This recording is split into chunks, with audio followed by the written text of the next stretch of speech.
Hi, what's going on, everyone? Week 11 of the NFL season starts tonight. Yeah, incredible when you think you wait all these months, 6 or 7 months for the season to come around, and it's here and it's gone in a heartbeat. Week 11 already sounds staggering, but just got to make the most of it while it's here before the playoffs and before it's gone again. Uh, Tonight's game, Baltimore host the Cincinnati Bengals. Divisional matchup, obviously Baltimore won 27-24 in September. You've got the last ranked Russian team versus the first, Baltimore being the first. Both teams coming off pretty disappointing losses. Bengals lost to the Texans. Baltimore lost to Cleveland, which gave Cleveland a bit of a leg up in the division. The only injury report so far of this week as well, T. Higgins and Sam Hubbard are out for the Bengals. Ronnie Stanley's out for the Ravens. There's a few others. Bengals are looking to stay alive, really. To be on the outside looking in if it was to end today. They're only the eighth seed currently, so they've only got one place to make up, but they'll be wanting to do better than that, being the Super Bowl the other year. I fancy 3.5 points the spread for Baltimore. I fancy them to cover at home. I think they've got enough. They've got enough rushing ability that they can do a lot of damage on the Bengals. Moving on to Sunday's games, the early window starts 6 o'clock in the UK. I don't know what it is wherever you are, but Pittsburgh travel to Cleveland. You've got the number one defense in the league against Kenny Pickett, who's been pretty poor, flattered to deceive a lot. 6 touchdowns, 4 interceptions in 9 games.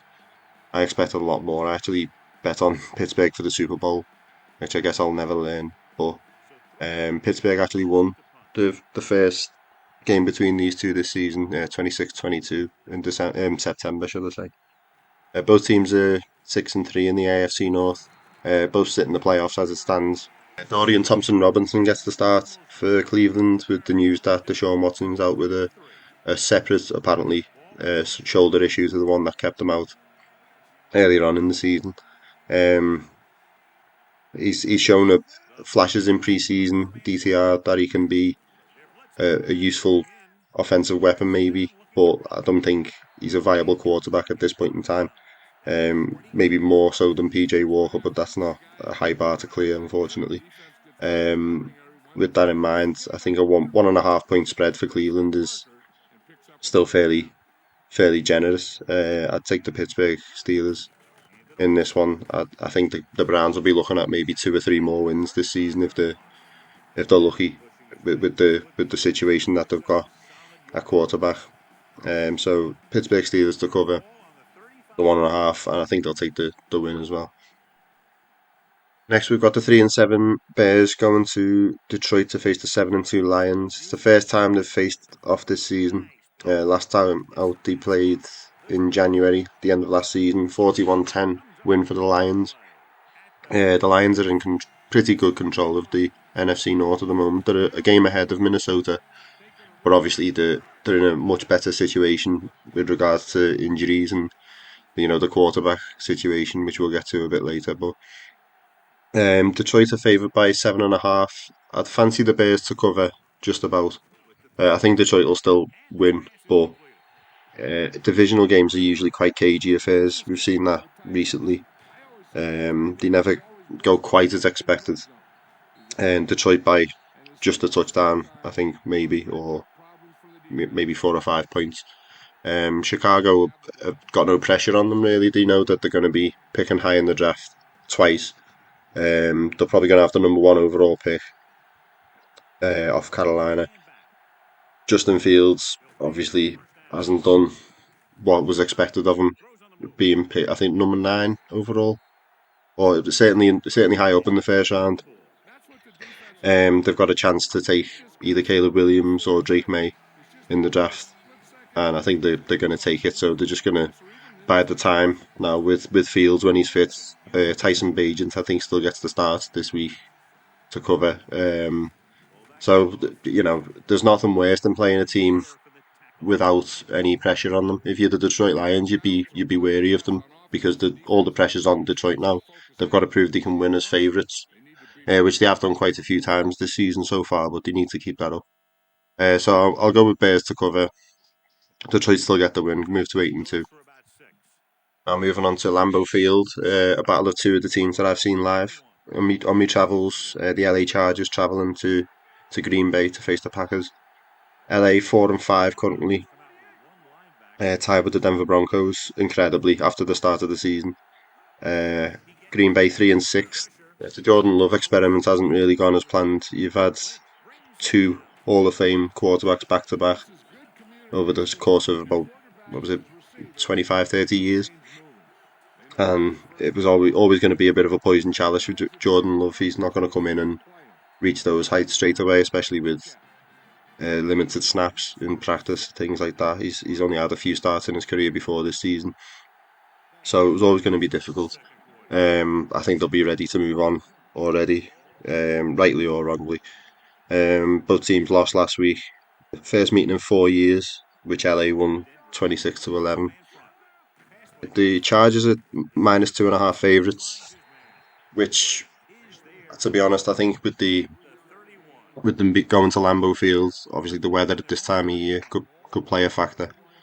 I'd fancy Green Bay to win and cover. Got the Chargers, who are currently 28th in defense. When you've got a almost exclusively defensive-minded head coach, that's not good enough. Nearly the Broncos, when they had Vic Fangio, they were always very very sound defensively. And obviously Staley comes from the Fangio tree, and that's just not what you'd expect. I think he's going to be looking for jobs in the off season. So I'll take the Packers to cover and take the win. Next up, we've got the Miami Dolphins hosting the Las Vegas Raiders.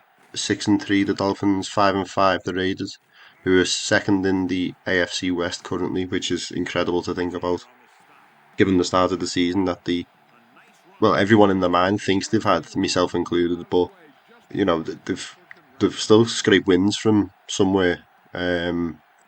Antonio Pierce comes in interim charge till the end of the season, I believe, uh, replacing McDaniels, who, let's face it, that was just a, a, a disaster waiting to happen.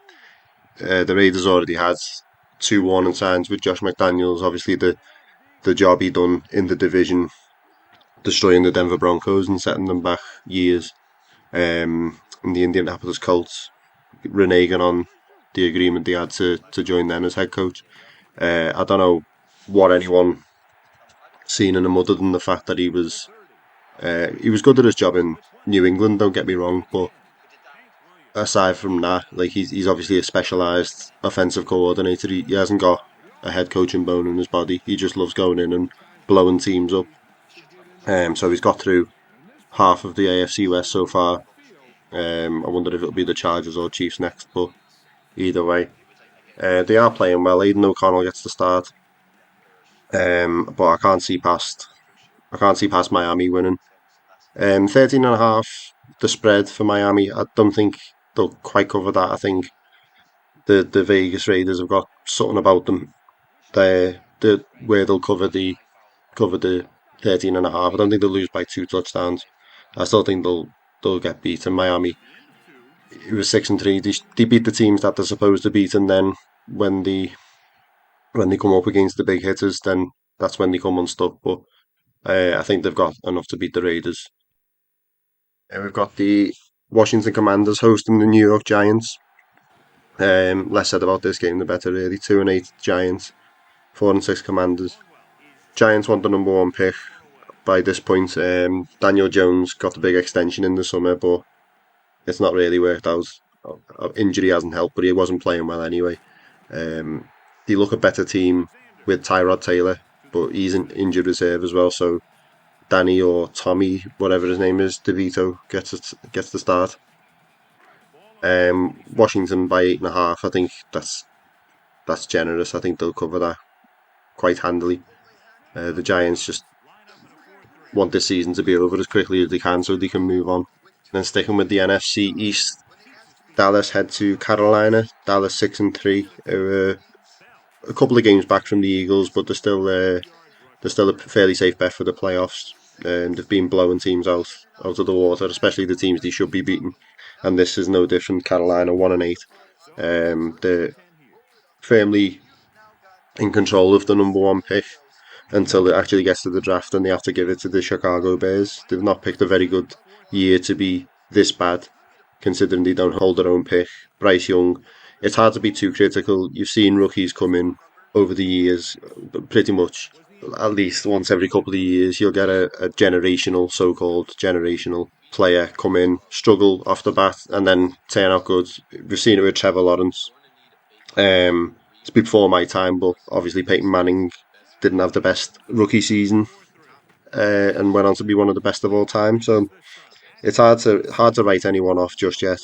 I think if Carolina did have the number one pick, they wouldn't be looking to replace Bryce Young just yet. So it's not the end of the world for them, but there'll be another team that just want this season over and done with, so they can just try and rebuild, try and focus on the future, try and be optimistic. Dallas have the best points differential bar only two teams, the Baltimore Ravens and the 49ers in the entire league. So 10.5 point favourites. You've got to fancy them to cover that, like especially against this Panthers team, even away from home. I think they'll cover that quite handily. Few games coming up with big implications for the AFC South. The Colts are on their bye week, along with Atlanta, New England, and New Orleans. The AFC South, we've got the Tennessee Titans traveling to Jacksonville. Jacksonville 6-3, Tennessee 3-6. It's the first meeting of the season. Both teams were absolutely pretty abysmal last week. Jacksonville were hyped up. I thought they'd give a better showing against the 49ers. Soundly beaten, only scoring 3 points. Tennessee only scored 6 points against the Bucks in another losing effort. So I think it's another cagey divisional affair. Jacksonville, I think, will cover 6.5 points. They're currently the three seed, but both of the divisional rivals, the Texans and the Colts, are gaining ground on them. So they'll need to win this one really if they want to take back that stronghold they had on the AFC South. They were very heavily favoured going into the season, and they haven't, despite a very respectable record, they're still not running away with it just yet. So they'll want the win on the board, and I think they'll get it. And speaking of the Texans, breathing down Jacksonville's neck, they host the Arizona Cardinals, who are another team that will be vying for the number one pick. 2-8 against 5-4. Houston, I don't think anyone expected this from them. A lot of people would have been expecting them to be picking high in the draft again. But CJ Stroud's been a revelation. He's just come in and water off a duck's back, hit the ground running, whatever cliche you want to use. Fourth ranked passing offense in the entire league, which for a rookie, and with the greatest of respect, what everyone thought was going to be a scrub team around him, he's got them cooking and they've been brilliant. But on the other side of the ball, Arizona are the sixth ranked rushing side, so it's a fairly good offensive matchup for various reasons. I fancy Houston to keep going, go 6-4. Despite having Kyler Murray back, I think Arizona will just want to look graceful in losing as many games as they can. Whether they keep Kyler Murray or move on from him, they'll want that high pick. San Francisco 49ers hosting the Tampa Bay Buccaneers. 6-3, the 49ers, 4-5, the Buccaneers. Buccaneers will still fancy the playoff chances in a weak NFC South. NFC South, yeah. Um, Baker Mayfield's been playing at a respectable level, which not a lot of people will have expected. I fancy Tampa Bay to cover the 12.5 here, even though the 49ers are obviously one of the favourites to win it all, really. I still think Tampa Bay have got just about enough to cover. 49ers will win, go to 7-3, but Buccaneers, I think, will look respectable in defeat. The Buffalo Bills looking to bounce back from a fairly shocking defeat to the Denver Broncos, which I was more than pleased about. To fall to 5-5, which I don't think anybody expected. One of the Super Bowl favourites going in, a 500 record in Week 11 is shocking, and what's even more shocking is the Aaron Rodgers-less Jets are only one game back from them, 4-5. Um, I don't know what to make of everything Rodgers is saying about wanting to be back in December. He's just ruptured his Achilles allegedly. If he's back that soon, I've heard various theories that it was a partial rupture or whatever. Then like more power to him. He's a better man than me. I wouldn't be rushing back. Potentially end my career. They're relying on Zach Wilson to try and keep them playoff relevant, and it's gonna it's been a bit of a mixed bag, and that's putting it generously. If they can stay, he's about a month away, so 4 weeks. If they can win two of those games, then maybe they've got a chance of making the playoffs with Rodgers if he does come back. When he says it's going to be a tough ask, I think Buffalo are going to be on a mission. They'll want to avenge the loss last week against the Broncos. They'll want to avenge the Week 1 loss, probably the most infamous game in recent memory in the NFL. You could argue one of the most infamous ever. September 11th, Rodgers comes out with the American flag for his debut, and 4 plays in, he's done. And they still managed to find the win. So they'll be looking to avenge that. Bills 7.5 favourites. I think they'll cover that. Get back on track just about. I think Ken Dorsey's firing is a bit of a shock. I know they've not been playing the best, but you would have won the game last week if your special teams coordinator could count to 12, and Ken Dorsey had nothing to do with that. So I don't see what difference that makes. It's just a bit of uh, to appease the big bosses and save Sean McDermott's job. But I still fancy them to get back to winning ways this week. Moving on to the last normal Sunday game, an all NFC West clash with the Rams hosting the Seahawks. LA are currently 3-6. Seattle the inverse 6-3. They soundly beat them in September. The Rams, while Seattle have been playing quite well. Rams coming off a bye. Seattle narrowly won in Washington. So Seattle go in as 1.5 favourites. I fancy the Rams at home. You've got to give a lot of credit to Geno Smith. He's played in the last season and a half better than anyone would have ever expected. He's been up and down, but I think I don't know whether it's just a hunch or not. I fancy the Rams here to win, especially with only the 1.5 spread. Right, moving on to the prime time games. Going to get Monday night out the way, so I can save the Broncos for last, which you're probably going to get used to. Super Bowl rematch, Kansas City Chiefs hosting the Philadelphia Eagles. I hate getting excited for these games because it's not often that they deliver, but I just got a feeling that this one is. 8-1 facing 7-2, both top of the respective divisions, both number one seeds currently as it stands. KC favoured by 2.5. I think Philly go in and win this one. The Chiefs got back to winning ways in Germany against the Dolphins after losing a surprise to the Broncos the week before. I think defensively, the third-ranked defense in the league, they'll do a good job to stop this Philadelphia team. I think Philadelphia will win and cover the 2.5. Something about the Chiefs offensively, I think they're just a powder keg. All it'll take is one blowout game, and then they're back, and they usually start gaining traction right before the playoffs, just in time. Unfortunately for everybody else, but I still think not quite yet. Philadelphia will win. And finally, going back 24 hours, the Minnesota Vikings travel to my Denver Broncos. Broncos 4-5 after a 3-win stretch. Minnesota 6-4. Josh Dobbs impressively winning 2 games, 2-0 starting. A tough one to call. Broncos are favoured by 2.5. I'm going to take them to win before I get into it. Obviously, you'll get used to me picking my favourite team to win, even if it's blindly. But a lot of credit has got to go to the coaching staff and the players. Vance Joseph, I've never known a coach to be in the final line after only 3 games. But when you give up 70 points, and there was a lot of circumstances involved, but 70 points to any team is disgraceful and would usually result in losing your job. But they stuck with him, and credit to him, he's turned it round. They've been playing like one of the best defensive units in the league for the last 3 or 4 weeks. Offensively, I don't think they've been much of a problem. In fact, they haven't been a problem. They've been let down this season. Russell Wilson going back to all ways, 18 touchdowns. He's looking after the ball, only 4 interceptions. He's been finding Cortland Sutton in the end zone a lot, 7 touchdowns.